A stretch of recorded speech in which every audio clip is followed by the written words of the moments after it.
dit, Dieu prend soin des deux cieux. Oh, alléluia. Oh, je donne de la parole, Dieu prend soin des deux cieux. Dieu prend soin des plus petits. Tu veux comprendre ce que ça veut dire? Tu veux comprendre? Matthieu 26. Tu comprendras? Alléluia. Alléluia. Alléluia. Matthieu 26. Il n'en sera pas de mal Au milieu de vous. au milieu de vous. Oui. Mais quiconque veut être grand, Quiconque veut être prêt, c'est ce que ça veut dire grand. Prêt. Quiconque veut être prêt. Parmi vous, il soit votre serviteur. il apprend d'abord à devenir Dieu.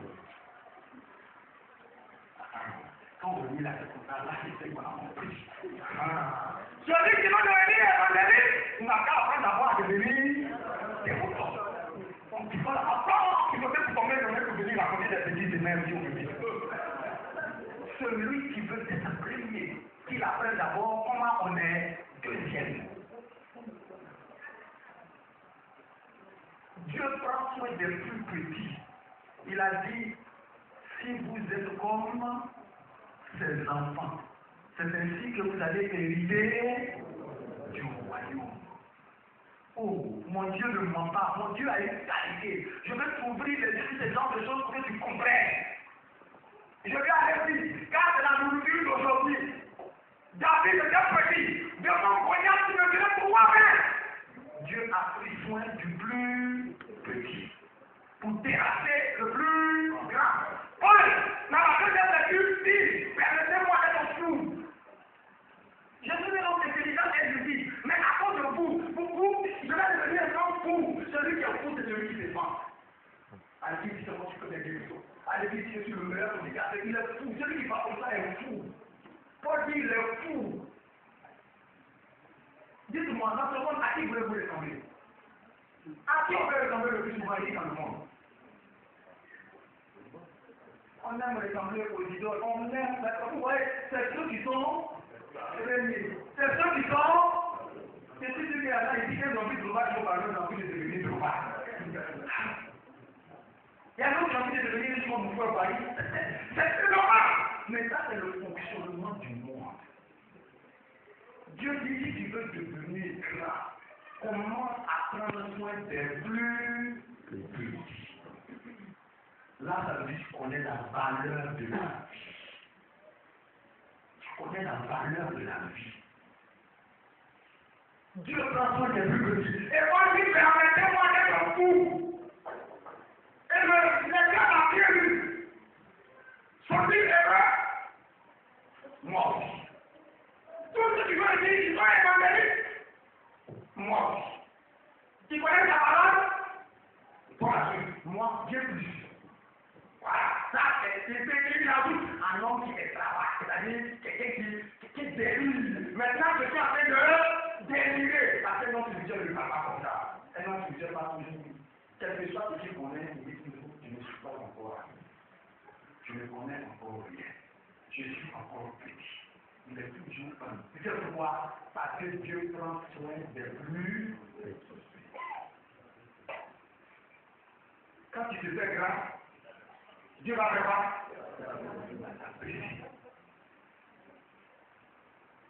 Au verset 30, Paul ajoute, c'est dans ma faiblesse que je me glorifierai.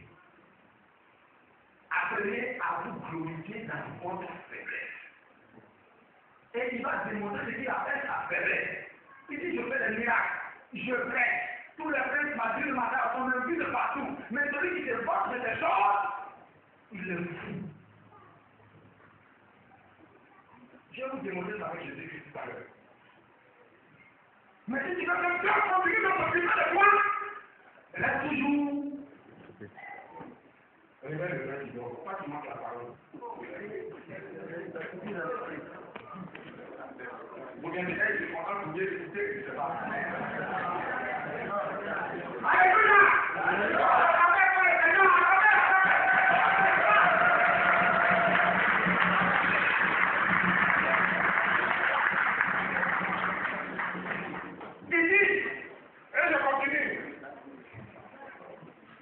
2 Corinthiens 8, verset 9. Oh Seigneur, aide-nous. Je devrais avoir déjà fini, mais aide-moi à soulever le cœur pour la passion. Aide-moi. 2 Corinthiens 8, verset 9. Car vous connaissez la grâce de notre Seigneur Jésus. Car vous connaissez la grâce de notre Seigneur Jésus. Quand je dis que je tremble. Je tremble. Oui, vous connaissez la grâce de notre Seigneur Jésus qui, Et pour vous, c'est fait pauvre. Le riche il était, afin que, par sa pauvreté, vous puissiez, toi qui étais pauvre, tu deviennes à cause de parole. Je ne sais pas si tu as compris pourquoi. Je te dis, c'est ainsi dans la pauvreté. En lui, je veux que tu deviennes riche. Vous savez qu'il y a un écart entre les riches et les pauvres. Je te dis, pour que toi tu deviennes riche, lui il est obligé de te faire pauvre. Afin que par ta pauvreté, toi tu deviennes riche. Alléluia! Voilà une occasion qu'il te donne. Il a fait de donner des dîmes. Je te dis, il a inventé la fête de moisson pour toi. Pour que si tu envoies 1000 francs, à cause de la pauvre, justement, je dis, la pauvre 1000 francs que tu vas donner, il va combler la rentrée de ton fils. Il va combler la partie de ta maison. Il va combler le déficit de santé que tu as. Il dit, ce que tu apportes, je vais bénir afin que tu obtiennes ce que tu veux. Si tu donnes, c'est ainsi que tu es béni. Si tu reviens, et je te dis, fais avec Dieu ce que tu n'as jamais fait. Les fruits qu'on va approcher ici là, est-ce qu'une banane sur une flamme? Une banane sur le marché, ça vaut combien? Jésus dit, si tu veux me connaître, le prix qui coûte 50 francs, multiplie son prix par 10 et viens le payer. Si tu achètes quoi que tu l'as fait, tu verras la bénédiction que Jésus te donne. Tu veux le mariage, le contrat va passer ici, et puis c'est 200 francs tu vas faire. C'est 1000 francs tu vas faire. C'est là que j'ai posé des questions. Mariage coûte 1000 francs. Quand quelqu'un veut se marier, ça coûte combien? Même si tu ne peux pas payer 1 million, 2 millions, 3 millions, mais toi, quelque chose, tu sais que tu as quitté dans ton idée de l'argent, ne fais pas là. Vraiment, l'argent, là, c'est là pour quelque chose. Mais Dieu m'a dit d'expérimenter. Je vais prendre l'argent pour me mettre dans la quête du bonheur. Je vais voir si Dieu va me combler, mais ne va pas me combler. Va me donner le mari, ne va pas me donner le mari. Va me donner l'enfant, ne va pas me donner l'enfant. Va me donner la santé, ne va pas me donner la santé. Dans une église évangélique, il y avait une femme. Son enfant devait être opéré. Une maladie qui atteint le cerveau. Ça fait que, vous savez, les enfants sont la vie, la salive bouille, bat, la tête ne tient pas, machin, c'était un problème, je ne sais pas comment on devait opérer l'enfant. À plus de 300 000 francs. Elle avait l'argent. Et ce jour-là, le prédicateur a un moto public. Et il a commencé à prêcher la libéralité et les bienfaits. La femme a été tellement touchée. Elle a dit que l'argent que je dois donner pour l'opération de mon enfant, c'est 300 000 francs. Elle est venue du boulot qui pasteur pour acheter des instruments.